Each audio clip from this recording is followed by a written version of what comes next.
Hey everyone, I'm Pranay Mishra. So we're diving into how to make your website speed more efficient. And we all know in this digital world that speed holds a lot of value and time is very precious. It eventually hurts your business in traffic, engagements, and conversions. So if we look at this statistic, so it says that a 1 second delay in page load speed time has shown to cause 7% loss in conversions and 11% fewer page views. For an online store earning $50,000 a day, that 1 second delay adds up to more than $1 million lost in sales each year. So that's a pretty big number for any business. I'm sure Google also wouldn't want to lose 1 million in sales. So let's dive into how we can reduce the page speed and increase your conversions. So the first thing is you have to decrease your HTTP requests. So since I'm from RankFirst, I'll show my own website and we can dissect it together. So what you have to do is basically, so you're on a website right now, you double click, you go to inspect, you see here elements, console, sources, then you click on network. Then what you do is you stay on this thing and you reload it. Now you can see this filling up. So this is basically, if I put it to you in a very layman language, it is basically the number of times your websites interact with the web server, that is where you hosted your website. For example, if you hosted your website on WordPress or GoDaddy, right, they have their own servers and your website is just getting requests from them and serving it to like whoever is accessing your website. If I'm in Philippines right now, I'm not, but if I'm in Philippines right now, my computer will interact with GoDaddy and he will give me information which he will present me as this. So you have to think it like that. It's not rocket science. It's just a website. So here we can see. Now if you go to the bottom right, you can see there are 109 requests made. Okay. Now that is a very big number, and here you can also see, like, for example, this is a PNG, like these are photos of our team members and us. Now this is something about tools. You don't have to take that much of a look in it, but you can see just the one number you have to look at is basically the request number, and it should be less than 50. If you're under 25, that is amazing work. You should praise your developer a lot. But if this is 109 requests, you will need to contact your developer to ask him or her to reduce it. Also make sure that the resources, the ones which are loaded on the website, are not above 5-6 MB. These are still a lot since it's a pretty fast website.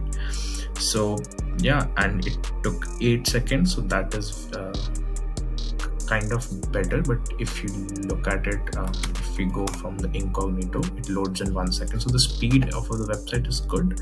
Still the requests are made like a lot. What we can also do is just, once we bring it down to 50 or less than 50, then our website will load much faster. So that was one thing. You have to you have to just reduce your HTTP requests. And the second thing is you have to change your HTTP 1 to HTTP 2. So I'll just explain in brief what is HTTP 1 and HTTP 2. So HTTP 1 is basically the first version of requests being handled between computers and servers. So it's basically the method computers and servers used to request and send information. So in HTTP, as you can see, this blog is from Cloudflare, so there's no doubt on the reputation. But in HTTP 2, the requests are handled much more faster. If you look at the differences, this is some technical terms I'm sure you don't understand, but I think this is a very technical blog, but basically you have to go for the higher version and not the previous version. If that makes sense, I think that's pretty easy to understand. So the third thing is you have to basically reduce your images. That's the first thing. For example, from our website, if I can say, if I have to remove any images, I would say we can remove these. This is just a stock photo. We don't we have our own custom dashboard, but this is not that. So we can remove that, and I think that is it. But this is just the home page. So we have a lot of pages, and you have to reduce the images. The fourth thing is you have to reduce your file sizes. By file sizes, I mean image sizes. So even if your developers are telling you that there's nothing more to be done with the website, they're wrong. There is always something better to do with the website, because as you go through your business, as like, for example, you're a business owner, right? You hired a team to develop your website. You took with them, let's say 3-4 months, right? After that, after 4-5 months in your business, when you've grown to a certain stage, or 1 year or 2 years, it doesn't matter, you will always need to change your website, because as traffic comes to your website, as your competitors grow, you will feel the need to do something in this. So that is the thing. And I'll just show you how to see what size each image has.